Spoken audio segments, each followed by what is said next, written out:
बादल जी, बहुत भूख लगी है। चलो जंगल चलकर किसी पक्षी को उल्लू बनाकर अपना पेट भरते हैं। बिजली, कल मैंने नदी के पास देखा था, एक तोता समोसे बेच रहा था। चलो आज हम उसी तोते के पास जाते हैं। फिर कप्पा और कपी उड़ते हैं और वो सीधे तोते के समोसों के ठेले पर जाते हैं। कफो कफो, बताओ क्या लेना है तुम दोनों को?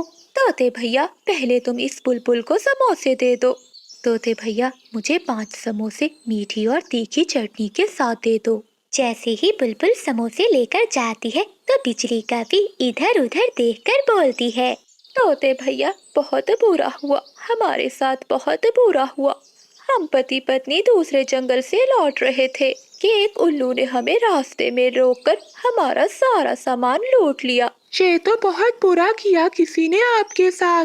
तोते भैया, जहाँ बुरे पक्षी रहते हैं वहाँ तुम जैसे अच्छे पक्षी भी तो रहते हैं। तोते तोते भैया, भूखे हैं, बहुत भूख लगी हुई है, हमें एक एक समोसा ही दे दो। हम गरीबों का पेट भर जाएगा तो आगे का सफर करने में मुश्किल नहीं होगी। तोते को उन कपों पर दया आ जाती है और वो उन दोनों को एक एक समोसा दे देता है। बहुत स्वादिष्ट। तोते भैया, तुम बहुत अच्छे हो। ऐसे तोते को उल्लू बनाकर वो पति पत्नी पेट भरकर समोसे खाते हैं और फिर अपने घर वापस चले जाते हैं। दूसरे दिन वो पति पत्नी फिर से अपने घर से निकलते हैं। वो दोनों नदी पर बैठकर सलाह करते हैं। बादल जी, आज तो मेरा जलेबी खाने का बहुत मन है। बिजली, बड़े पेड़ के नीचे चिड़िया जलेबियां बेचती है, लेकिन उसे उल्लू बनाना थोड़ा मुश्किल है। तुम चलो मेरे साथ, मुझे भी बिजली कहते हैं, मैं कोई ना कोई तरीका तो निकाल ही लूंगी। फिर बिजली कपी और बादल कप्पा उड़ते हैं और वो सीधे चिड़िया के पास जाते हैं। बिजली कपी वहाँ जाकर रोने लग जाती है। चिड़िया, मेरी प्यारी बहन चिड़िया, मेरी माँ बहुत बीमार है।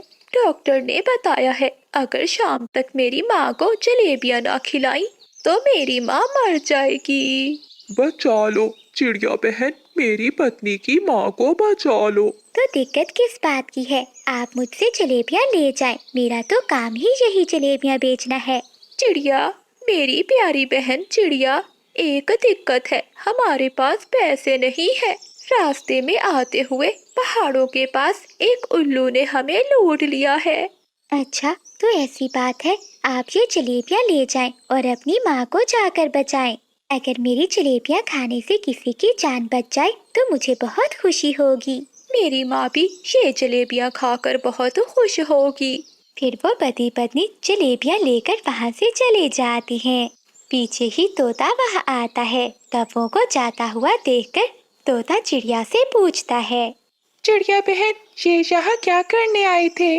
बहुत मजबूर थे ये कौवे, बेचारे जलेबियाँ लेने आए थे, लेकिन रास्ते में पहाड़ों के पास उल्लू ने लूट लिया, ऐसा ही है ना?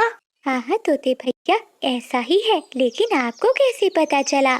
यही बात बोलकर तो ये कौवे कल मुझसे समोसे खाकर गए थे।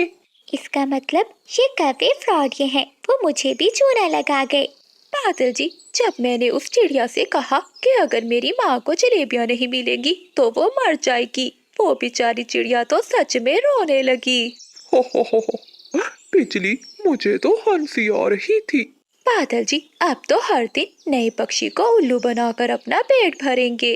अगले दिन वो पति पत्नी चील चाची की दुकान पर जाते हैं।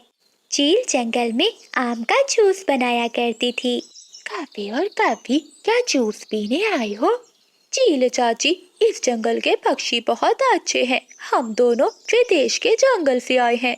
कल ही चिड़िया ने हमें जलेबियाँ दी थी और हमसे कहा कि आपसे जाकर जूस पी ले और पैसे चिड़िया दे देगी।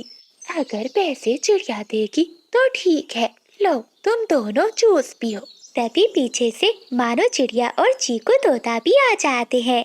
आखिर कब तक तुम ऐसे झूठ बोलते रहोगे? एक न एक दिन तो पकड़े ही जाओगे। क्या हुआ चिड़िया? चील चाची, पहले इन्होंने तोते को पागल बनाया और फिर मुझे, और आज आपको चूना लगाने के चक्कर में है ये कौवे। धोखा, झूठ, वो भी चील चाची से। बिजली भाग, वरना बहुत पीटेंगे। इससे पहले कि वो भाग पाते, चील चाची उन्हें पकड़ लेती है। वो उन दोनों को मार मार कर उन्हें उल्लू बना देती है। ऐसे उन कपों को बुरे काम की सजा मिलती है।